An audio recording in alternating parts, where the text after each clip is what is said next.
Welcome to Dealer Driven, where the rubber meets the road to success. This episode sponsored by Cuddle.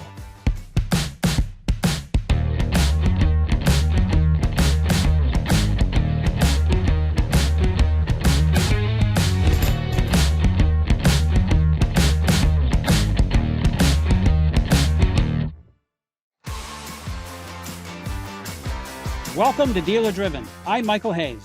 And I'm Cameron Wilson. In this episode, we're digging into one of the most high-stakes areas of the dealership, the F&I office. It's where profitability and compliance meet, and where both the risk and the reward are high. Joining us is Chuck Bryant, an NADA Academy instructor with decades of dealership and training experience. Chuck will guide us through the key elements of a strong, compliant, and customer-focused F&I strategy, from effective deal audits and offer presentations to designing a product menu that actually reflects buyer need. All right, Michael, let's get started.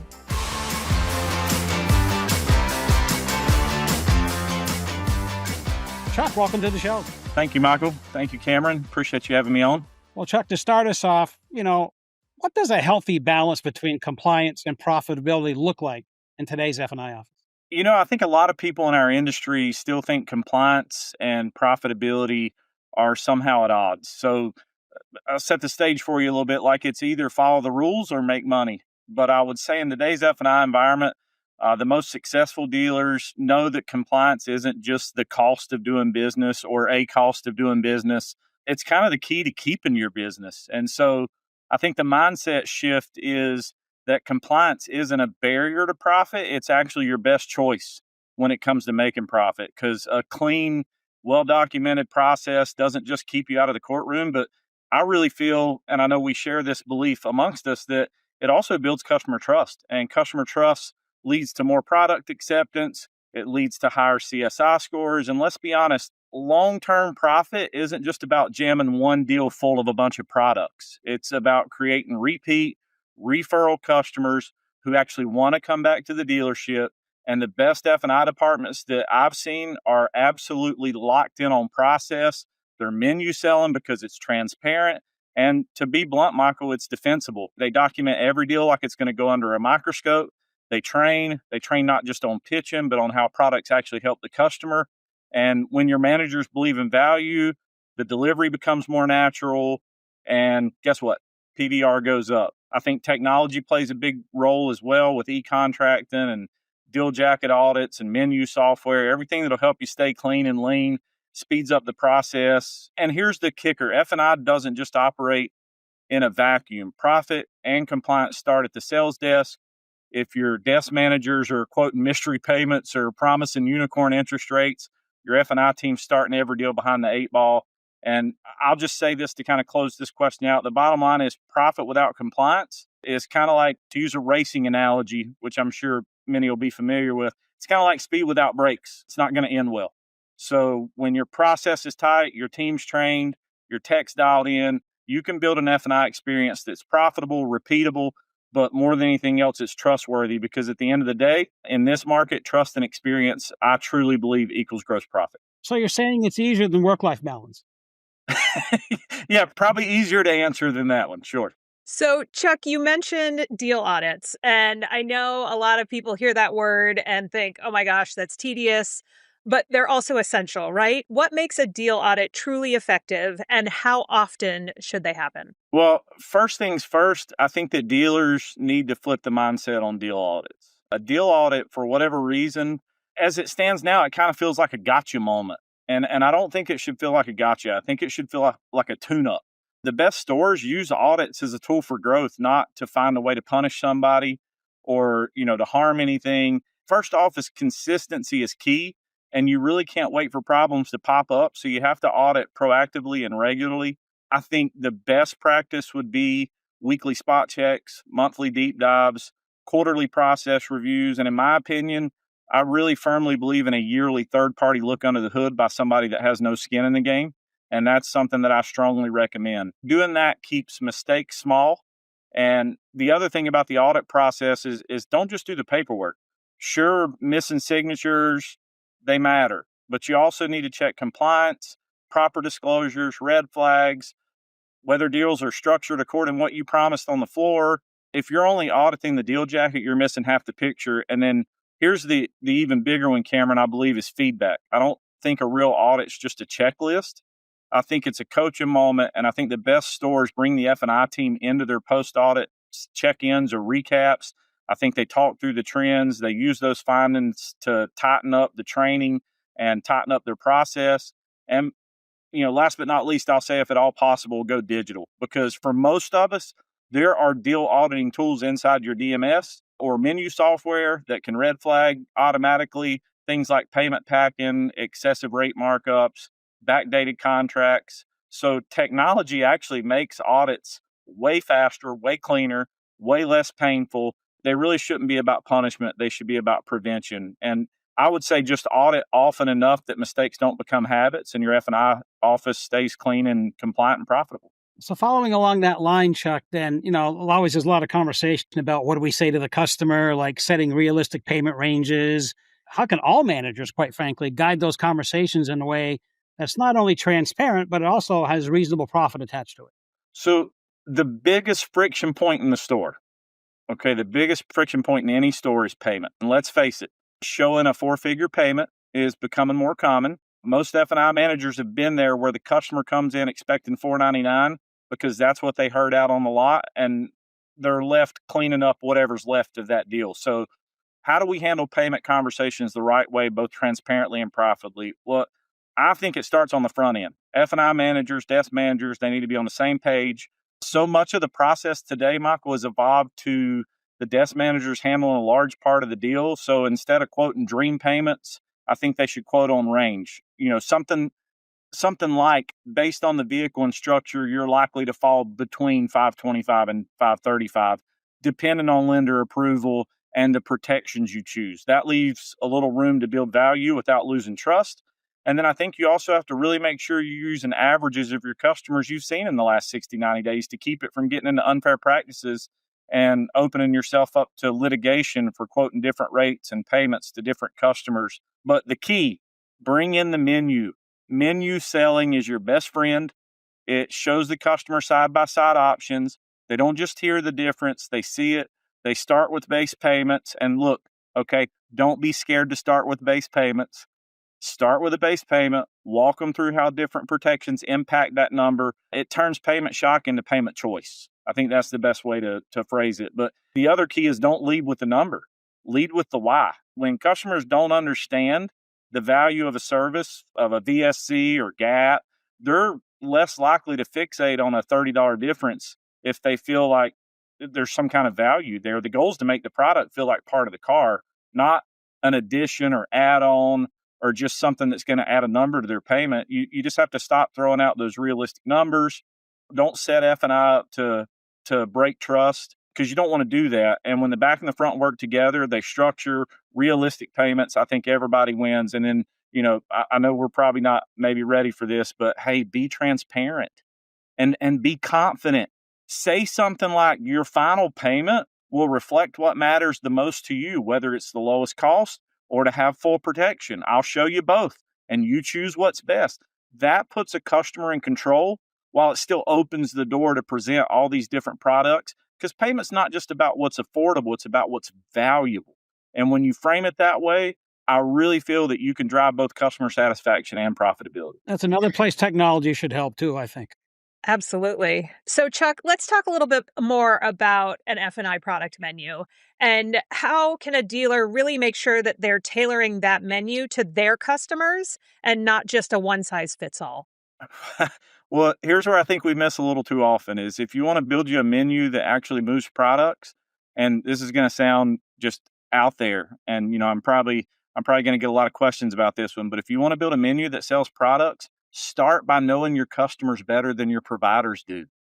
There's all these menus that are just a copy paste from the reinsurance guide or whatever the rep left behind. But I will tell you, the best performing stores tailor their menus like a suit. It's based on what their customers really want, and not only on, what best suits the dealership, but what their customers need. And that starts with data. If you look at your customer base, if you're, are you heavy on used cars? Are you in a high mileage driving area? Is your clientele more payment focused or protection driven? Once you begin to understand those trends, you're going to stop guessing. You're going to start becoming a trusted advisor. Your customer's going to trust you with their transportation needs. And then I'll say second is get rid of the clutter. A bloated menu, it kills momentum, it kills trust. The best menus stick to 4 to 6 high value options that speak to the lifestyle of the buyer. And if you're in a market with a lot of pickup trucks, focus on things for pickup truck buyers. Focus on wheel and tire, paint protection, long-term service contracts. Urban markets with short leases, maybe an appearance and key protection matter more. But you should be looking at your menu, updating it regularly because it certainly shouldn't be static. And then as lender guidelines, customer trends, product performance, as all those things shift or they move in any way, so should your offerings. And then track which ones are going to be declined. Figure out why. Is it price? Is it presentation? Is it the fact that it's not relevant? And finally, I would say train your F&I managers to present the menus like a consultation and not just a sales pitch. Because when you say something like, based on your driving habits and loan structures, here's what I recommend, that has a little better feel to it. And I think customers respond better. But the bottom line is a smart menu isn't built in a conference room. It's built in a showroom. Know your market, focus on relevance, keep it simple. That's how you build a menu and that's how you sell it.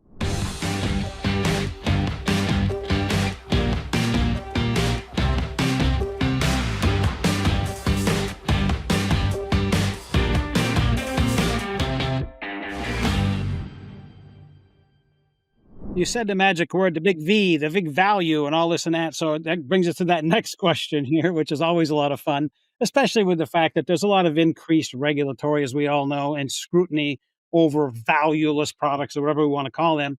So two questions I want to ask. First of all, what does value actually mean in an F&I product, and how do we make sure that customers are clear about that? And then the other thing is, you mentioned audits. How do you audit for valueless products? That's a hot topic. We've only got a few minutes. And for good reason, right? Because regulators are cracking down on products that don't deliver a clear, measurable value to a customer. And if your F&I menu includes anything that can't easily be explained or justified, I'm here to tell you, you are playing with fire. The first step is to audit your product lineup like a customer, not a dealer. Michael, you and I and everybody that's going to be listening to that, we know what these products stand for. We know what Etch is. We know what VSC stands for. We know what GAP does. But you got to audit your menu like a customer and then ask the real question, maybe the most difficult question, which is, would I buy this for myself? And would I recommend it to a friend? And I will tell you, if the answer is no, you need to rethink. And then after you've done that, you need to look at claim performance. Because if a product has low utilization, if it has high denial rates, if it feels like fluff, regulators are going to flag it. So I would partner with any providers that I have, pull that data, because you need to know what's being sold, what's being used, how often customers are actually benefiting from it. And then also audit your disclosures and your presentation product, because your F&I managers need to be clearly explaining what each product does, how it works, what's covered. And if a product's buried in jargon or bundled in a way that it hides the real cost, you're asking for trouble. Make sure you're training on value, not just margin. High PVR products that nobody understands, or worse, that nobody's going to use, is a legal risk that is just waiting to happen. And you want products that make sense, they're priced fairly, they provide real protection. And then I would say lastly on this, stay plugged into your federal guidelines, because what was acceptable 5 years ago, it might not fly today. Bring in that third-party compliance expert once a year, someone who doesn't have a dog in the fight, review your offerings, review your pitch process. And if a product, we'll say it this way, if a product wouldn't pass the headline test, don't sell it. Because what protects your customers also protects your store. It sounds like what our parents taught us. It's the golden rule, Bunny. Okay. Yeah, absolutely. So, Chuck, you've worked with countless dealers. What are some of the most successful approaches you've seen when it comes to creating an F&I experience that builds that trust and transparency that you've already mentioned, but also drives sales? You're right, Cameron. I've had the privilege, not only in my retail career, but also in the time at the academy, to work with a very wide range of dealers. And I will say the most successful F&I experiences all share two things: transparency being number one, and intentionality being number two. We're in 2025. The days of smoke and mirrors are over. Top performing stores treat the F&I process as an extension of the customer relationship, not a detour. They build trust by getting involved early in the deal. They don't want to wait on the customer to be worn out and ready to bolt. The best F&I managers are getting introductions to the customers early before the paperwork starts. That really early handshake and eye contact can go a long way. And another winning move is those menu presentations that focus on options, not pressure. Because again, when the customers feel educated instead of like, oh man, I'm being sold to, they relax. And ironically, big shocker here, they buy more product. The strongest F&I collaborates with sales. They don't compete with them. It's not about saving the back end. It's about aligning the entire store around delivering a consistent, value-based experience. So for me, trust isn't necessarily a buzzword. And please understand, I look at it through a very capitalistic lens. It's a strategy. And when it's done right, it drives real profit without sacrificing integrity. You know, Chuck, and we get to a question. Now, the toughest question we have is this, because you've given so many great thoughts and ideas about things that we can do in our F&I department. But Cameron and I and our team builds this podcast on leaving dealers with one change that they can make. So with all the stuff that you just gave us, which is a ton in this very valuable time, what one change do you think that an average or dealer can make today that will have the biggest impact to elevate F&I performance without crossing any compliance lines? Here's what I'm going to say that will move the needle instantly. And it's this, both in compliance and profit. It is standardize your F&I presentation process. I think too often we see F&I managers winging it, quote, air quotes, winging it through deals. One customer gets a full menu. Another one gets a verbal pitch. Somebody else just gets handed a contract. That inconsistency, I think, kills two things. It kills trust and compliance.